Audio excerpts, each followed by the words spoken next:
Minus 40 degrees Celsius.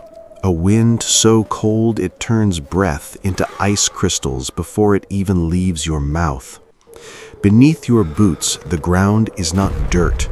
It is frozen rubble, shattered concrete, and the remnants of a city that was once home to over 400,000 people. Around you, nothing stands taller than a shattered wall. Every building has been gutted, hollowed out, reduced to a skeleton of bricks and twisted steel. The sky above is gray, pressing down like a lid, and from somewhere, from every direction at once, the sound of machine gun fire never stops. This is not a scene from a nightmare. This is not a movie set. This is the city of Stalingrad, Soviet Union, in the winter of 1942 to 1943.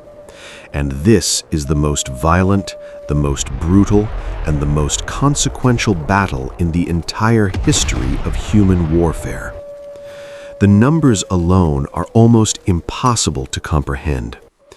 If you were to stand in a room and read aloud the name of every single person who died during the Battle of Stalingrad, soldiers, civilians, men, women, children, and you read one name every second without stopping, without sleeping, without eating, it would take you more than 4 months to finish. That is how many people died here. Approximately 2 million human beings lost in a single battle in a single city over the course of roughly 6 months. Today, we are going to walk through every phase of this extraordinary and terrible battle. We will explore why it happened, how it was fought, and why military historians around the world unanimously agree that the Battle of Stalingrad was the true turning point of World War II, the moment when the tide turned irrevocably against Nazi Germany, and the long road to Hitler's downfall truly began. Part 2. Background: Hitler's World in 1942. To understand Stalingrad, you must first understand the world as it existed in the summer of 1942. By that point, Adolf Hitler and his Nazi Germany had achieved something no European power had managed since Napoleon: the conquest of almost the entire continent. France had fallen in an astonishing 6 weeks in the summer of 1940. Poland had been crushed in a single month. Denmark, Norway, Belgium, the Netherlands, Luxembourg, Yugoslavia, Greece, all had been overrun. The map of Europe was painted almost entirely in the blood red of the Nazi swastika. But there was one enormous gaping wound in Hitler's empire: the Soviet Union. In June of 1941, Hitler launched Operation Barbarossa, the largest military invasion in the history of warfare. More than 3 million German soldiers, backed by 3,000 tanks and 2,000 aircraft, stormed across the Soviet border on a front stretching nearly 2,000 miles from north to south. The initial results were staggering. In the first weeks, the Germans advanced at a pace that seemed almost supernatural. Entire Soviet armies were encircled and destroyed. Hundreds of thousands of prisoners were taken. Cities fell one after another. But then came the Russian winter. German soldiers, who had been assured the war would be over before the cold set in, found themselves fighting in temperatures of -30 and -40 degrees, without proper winter uniforms, without adequate food, and with vehicles and weapons that froze and stopped functioning. Before the gates of Moscow, the German advance ground to a halt. The Soviets, drawing on reserves that the Germans had not anticipated, launched a savage counterattack. Hitler's dream of capturing the Soviet capital, the symbolic heart of communism, was shattered. And so, for the campaign of 1942, Hitler changed his strategy. If Moscow was too difficult to target, he would strike south. The objective would be the oil fields of the Caucasus region. oil that Nazi Germany desperately needed to keep its war machine running. But standing between the German southern advance and the Caucasus was a city on the western bank of the great Volga River. A city that had once been called Tsaritsyn, but had been renamed in 1925 in honor of the Soviet leader who had defended it during the Russian Civil War. Its new name was Stalingrad, Stalin's city. The Volga River was the Soviet Union's commercial and logistical lifeline. Supplies, oil, troops, and equipment all moved along it from north to south and south to north. If the Germans could capture Stalingrad and sever the Volga, the entire southern half of the Soviet war effort would collapse. That was the strategic logic, but there was another dimension to this target, a psychological one. The city bore Stalin's own name. For Hitler, destroying it would be a symbolic humiliation of his great rival. For Stalin, losing it was simply unthinkable. And so, before a single shot was fired, the fate of Stalingrad had already become entangled with the egos of two of the most ruthless dictators in human history. That entanglement would cost millions of lives. Part 3. The German Advance. Fire from the Sky. The German assault on Stalingrad began not on the ground, but in the air. On the 23rd of August 1942, the German Luftwaffe launched one of the most devastating bombing raids of the entire war against a single city. More than 1,000 bombing sorties were flown in a single day. Wave after wave of German aircraft dropped incendiary and high-explosive bombs on Stalingrad's residential districts, its factories, its schools, its hospitals, and its markets. The city, which had still been crowded with civilians, many of whom had not been evacuated despite the approaching front, was turned into an inferno. Within hours, entire neighborhoods were leveled. The beautiful wooden buildings that lined the city's streets burned like matchsticks. The oil storage tanks along the Volga were hit, and burning fuel poured into the river itself, creating the nightmarish image of a river on fire. Eyewitness accounts describe the sky turning black with smoke, the air thick with ash, and the streets littered with the dead. In a single day of bombing, conservative estimates suggest that more than 40,000 civilians were killed. Some historians believe the true figure was significantly higher. But here is the paradox that would define the entire battle. The bombing, which was intended to destroy Stalingrad and make it easy to capture, instead made it nearly impossible to take. The rubble created by the destruction of the city's buildings provided perfect defensive terrain. A neat, standing building can be surrounded and overcome. A field of shattered concrete and twisted steel, riddled with basements and hidden passages, is a nightmare to an attacker. Every pile of debris could conceal a sniper. Every ruined staircase could lead to an ambush. Every flooded basement could hide a machine gun nest. The Germans had, quite literally, bombed themselves into a trap. The ground assault was led by the German 6th Army, commanded by General Friedrich Paulus, a tall, meticulous, professionally brilliant officer who had been one of the key planners of the original Barbarossa invasion. Under his command, the 6th Army was the largest and most powerful formation in the entire German army. Over 250,000 soldiers, 500 tanks, and the support of the 4th Panzer Army and the Luftwaffe's 4th Air Fleet. It was, by any measure, an overwhelming force. Hitler himself was supremely confident. He told those around him that Stalingrad would fall quickly, a matter of weeks at most. Some sources suggest he had already ordered plans drawn up for a victory ceremony. The Germans pushed into the city from the north and west, and the fighting immediately became unlike anything that had been experienced in modern warfare. This was not a battle of open plains and sweeping tank maneuvers. This was combat measured in meters, in rooms, in floors of buildings. A factory complex might change hands 4 or 5 times in a single day. Soldiers who had breakfast in a particular basement might be fighting for the room above it by lunchtime and dead in the street by evening. The entire rhythm of conventional military operation collapsed into something more primitive and more savage. Part 4. The Soviet defense. Not one step back. In Moscow, Joseph Stalin received the news of the German advance with a combination of fury and ice-cold calculation. He had always been a leader who valued results over human cost, a man for whom the suffering of individuals was simply an acceptable price for achieving political and military objectives. And now, with his own name on the city under attack, his determination hardened into something absolute. In late July of 1942, even before the Germans reached Stalingrad's suburbs, Stalin issued Order, a document that became known by its brutal subtitle, Ni shagu nazad, not one step back. The order was unambiguous. Any Soviet officer who ordered a retreat without explicit permission from higher command was to be treated as a traitor. Any soldier who fled from battle could be shot on the spot by specially designated blocking detachments, units of NKVD troops positioned behind the front lines specifically to shoot their own comrades if they attempted to withdraw.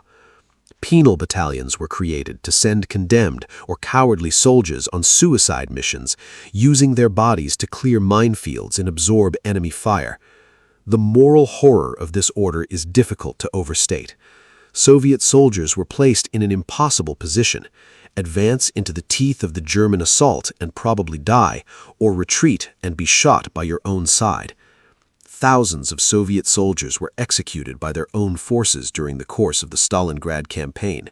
The exact numbers remain disputed and partially concealed in Soviet-era archives, but the reality of the policy is not in doubt. It was brutality in the service of necessity. And it worked, in the sense that Soviet units held positions that any rational calculation might have suggested were untenable. The man Stalin chose to command the direct defense of the city was General Vasily Choikov, commander of the Soviet 62nd Army. Choikov was everything Paulus was not: rough, profane, instinctive, and utterly fearless. Where Paulus was a planner who thought in terms of operational doctrine, Choikov was a fighter who understood the psychology of close combat. He crossed the Volga into the burning city with his headquarters staff in September, establishing his command post in a bunker so close to the front lines that his radio operators were frequently killed by artillery fire. He refused to move further back. If the men in the trenches could hold, so could he. Choikov's key tactical insight was what he called hugging the enemy, and what the Germans would come to call Rattenkrieg, or the War of the Rats. The principle was simple and devastating in its effect. If Soviet soldiers could stay close enough to the Germans, within grenade-throwing distance, within bayonet reach, then the Luftwaffe could not bomb them without killing their own men. The German artillery, the most powerful element of the Wehrmacht's firepower, became almost useless in the close confines of urban combat. The Germans' greatest advantages, air power, armor, and long-range artillery, were neutralized at a stroke. What remained was a contest of raw courage and endurance, fought out with rifles, grenades, and knives in the darkness of cellars and the ruins of factories. Pavlov's house. No single story captures the essence of the Stalingrad street fight more vividly than that of Pavlov's house. In late September of 1942, a small reconnaissance patrol led by Sergeant Yakov Pavlov captured a 4-story apartment building in central Stalingrad that commanded a clear line of fire across a large open square.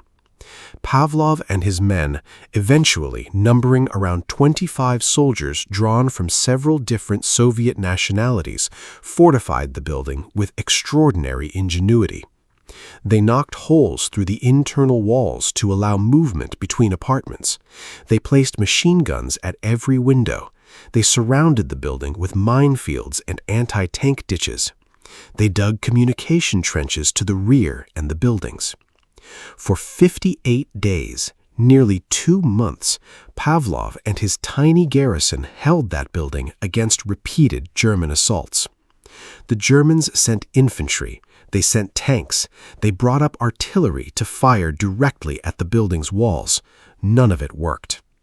Pavlov's defenders knew every inch of their fortress, and they used that knowledge to devastating effect.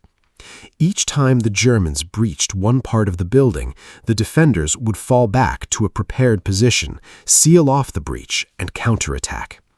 The building became a legend on both sides of the front line.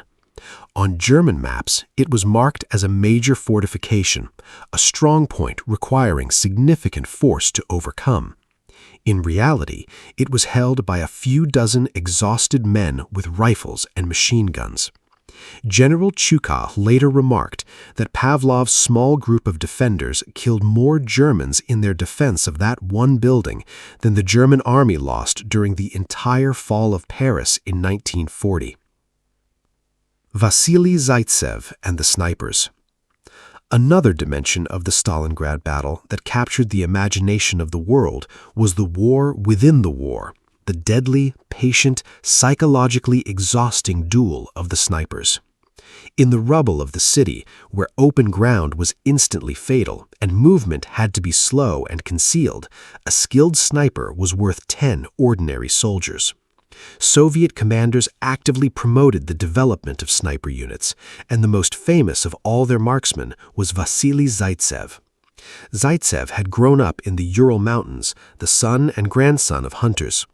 He had learned to shoot as a child, tracking game through forests and across frozen plains. That childhood skill, transplanted to the ruins of Stalingrad, made him one of the most lethal individuals on the entire Eastern Front. His confirmed kill count during the battle exceeded 225, though many historians believe his actual total was far higher.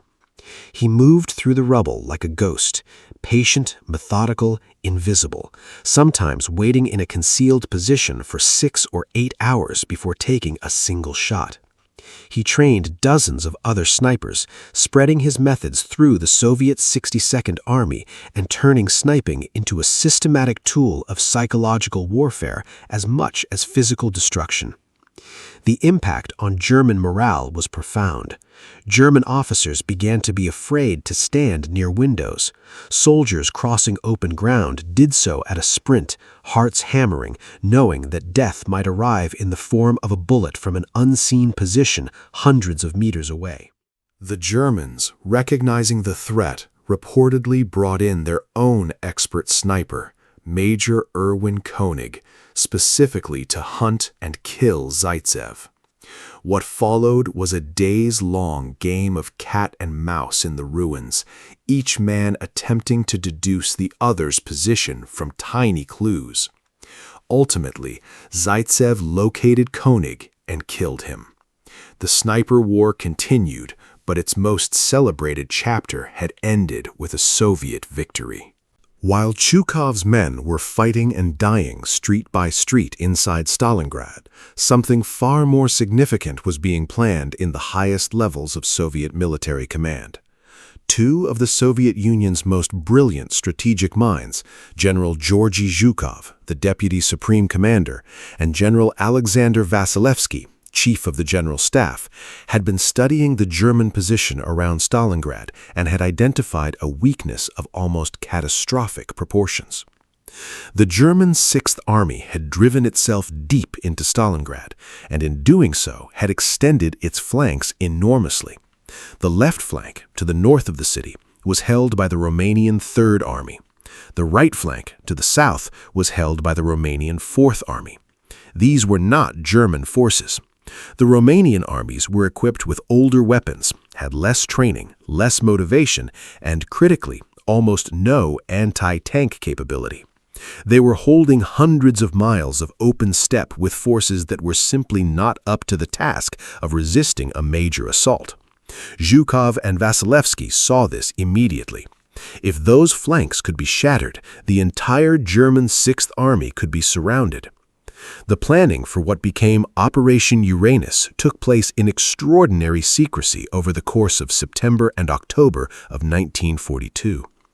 Soviet forces were assembled and moved into position with meticulous care to avoid German aerial reconnaissance. Radio silence was strictly enforced. Troops moved only at night. The buildup was enormous. More than 1 million soldiers, nearly 14,000 artillery pieces, nearly 900 tanks, and over 1,000 aircraft were assembled in 2 great concentrations north and south of Stalingrad. And incredibly, the Germans had almost no idea it was happening. Their intelligence assessments in October and early November consistently underestimated Soviet capabilities and dismissed the possibility of a major offensive on those flanks. At 5:20 in the morning on the 19th of November 1942, the Soviet artillery opened fire. The barrage was so intense, 3,500 guns firing simultaneously across a front of several hundred kilometers, that the sound carried for dozens of miles and was felt as a physical vibration in the ground. The Romanian positions on the northern flank were obliterated. Soviet tanks and infantry poured through the gaps. The Romanian Third Army ceased to exist as a fighting force within hours. The following day, the southern pincer struck, destroying the Romanian Fourth Army with equal speed. 4 days after the opening of the offensive, on the 23rd of November 1942, the 2 Soviet spearheads met at the town of Kalach on the Don River. The encirclement was complete. The German Sixth Army, 250,000 men, one of the largest and most powerful military formations on earth, was surrounded, cut off, trapped inside a frozen pocket of Russian steppe and ruined city, with no supply line, no way out, and an entire Soviet army group closing in around them. The hunter had, with stunning swiftness, become the hunted. Hitler's fatal decision. When General Paulus realized the scale of the encirclement, his first instinct was correct. He requested immediate permission to break out of the pocket before the Soviet ring could harden. For a brief window of days, possibly a week, a breakout might have been possible. The encircling Soviet forces were stretched thin, their supply lines extended, and their strength not yet consolidated. A determined thrust by the bulk of the Sixth Army towards the southwest might have succeeded, at the cost of abandoning Stalingrad but saving most of the men. Hitler refused. In one of the most catastrophic command decisions of the entire war, he ordered the Sixth Army to stand fast. He declared Stalingrad a Festung, a fortress, and promised that the Luftwaffe would supply the trapped army from the air until a relief column could break through. Hermann Göring, the head of the Luftwaffe, assured his Führer that the Air Force could deliver 500 tons of supplies per day. It was a promise that was physically impossible to keep. The Sixth Army required at minimum 600 tons per day just to maintain combat operations. Even in good weather, the Luftwaffe could barely manage 90 tons on the best days. In the winter storms of the Russian steppe, deliveries often fell to 20 or 30 tons. Soldiers began to starve. A relief attempt, Winter Storm, was launched in December by a German armored force under Field Marshal Erich Manstein. For a brief, desperate moment, it seemed it might succeed. The relief column fought its way to within 48 kilometers of the Stalingrad pocket before being halted and then pushed back by Soviet forces. The last realistic chance of saving the Sixth Army had been extinguished. Part 6. The Agony. Death in the Pocket. What followed inside Stalingrad over the next 6 weeks was one of the prolonged and systematic episodes of mass suffering in modern military history. The temperature dropped to -40 degrees. The daily food ration for German soldiers was reduced to a few slices of bread and a thin soup made from whatever could be found. Horses were slaughtered and eaten. When the horses were gone, men turned to dogs, then to rats. Medical supplies had run out weeks before. Wounded soldiers lay in makeshift hospitals, ruined basements and damaged buildings, without anesthesia, without bandages, often without even enough warmth to prevent the wounds from freezing. Frostbite claimed hands and feet by the thousands.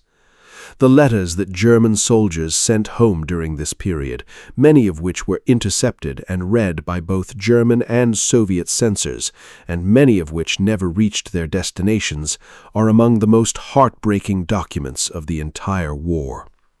Young men who had marched into Russia full of confidence and ideology wrote home with an honesty that the propaganda machine back in Germany was desperately trying to suppress.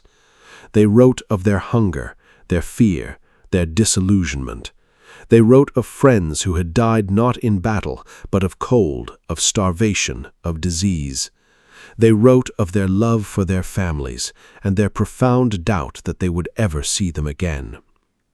Dear Father, I am writing this perhaps for the last time.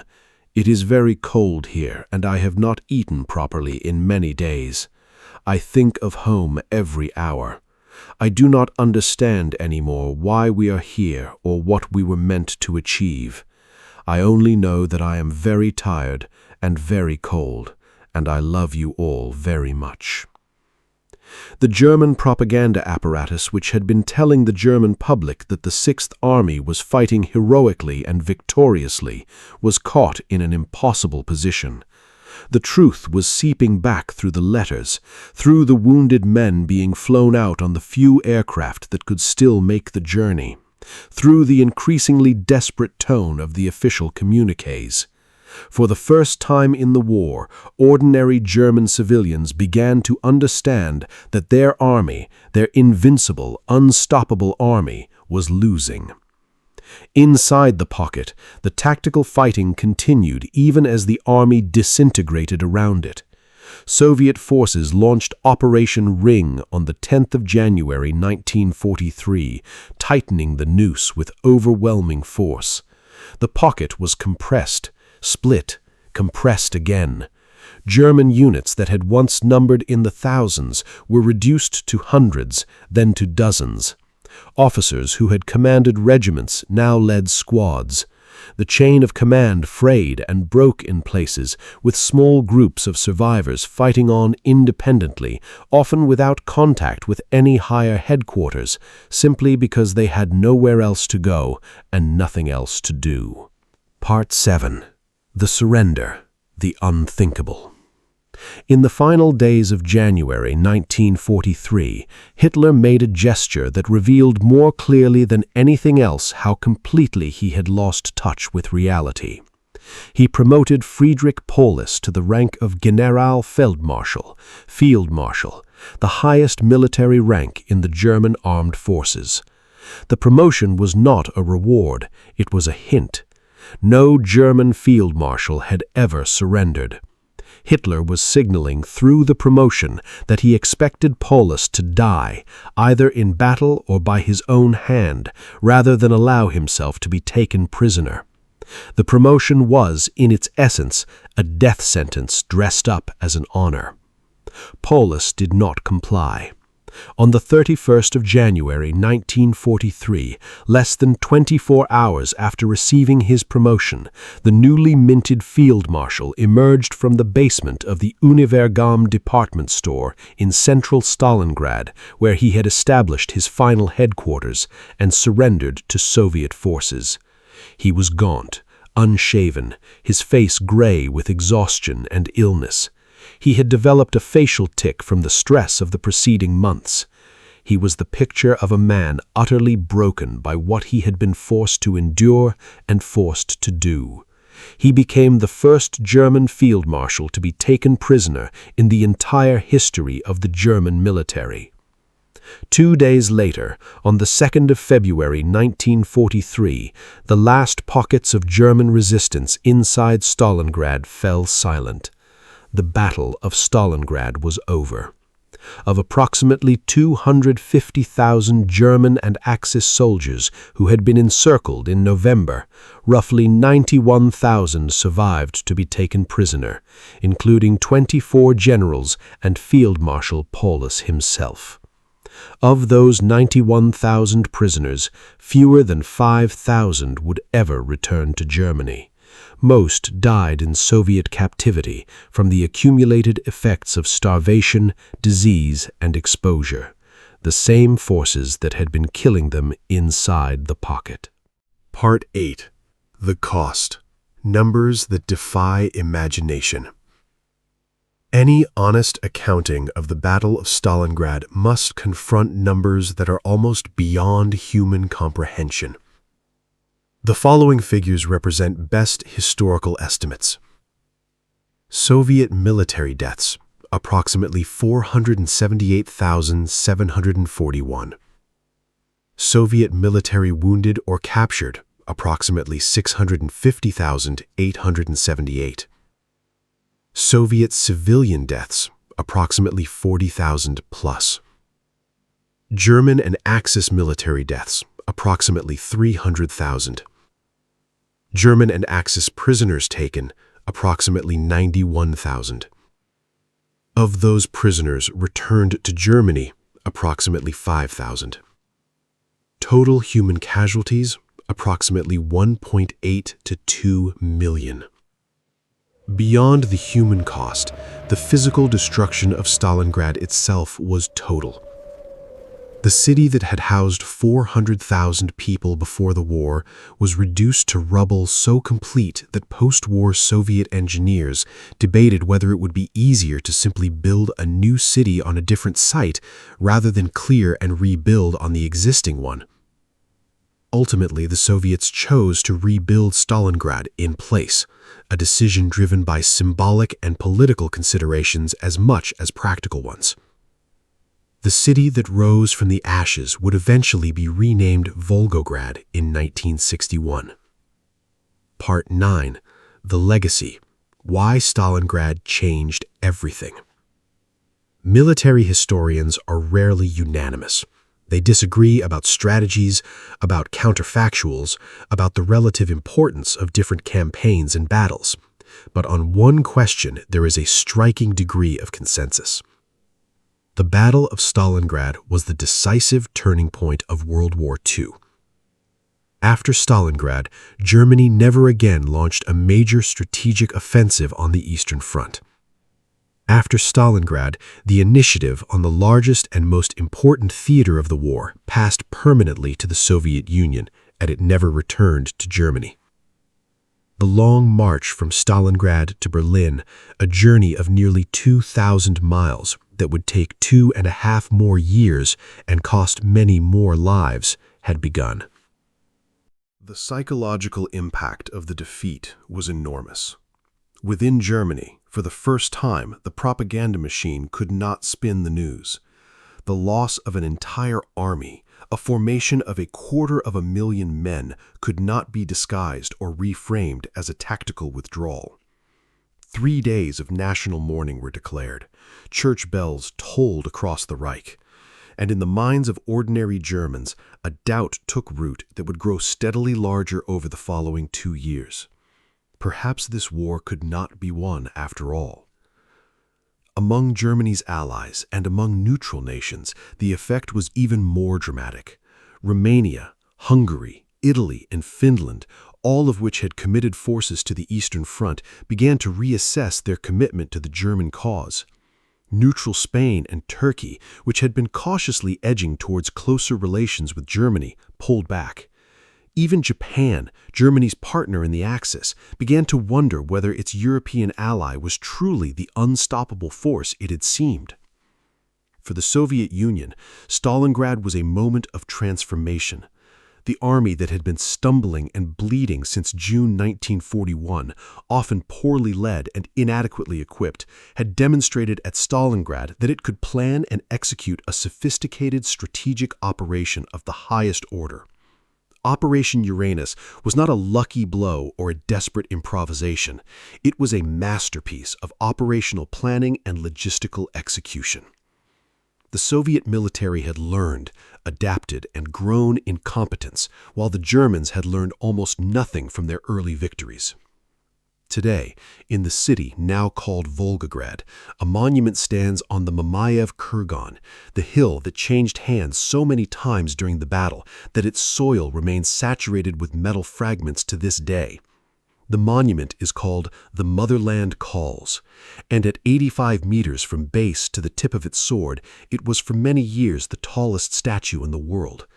It is a monument to the dead, to the suffering, to the sheer human cost of what happened here.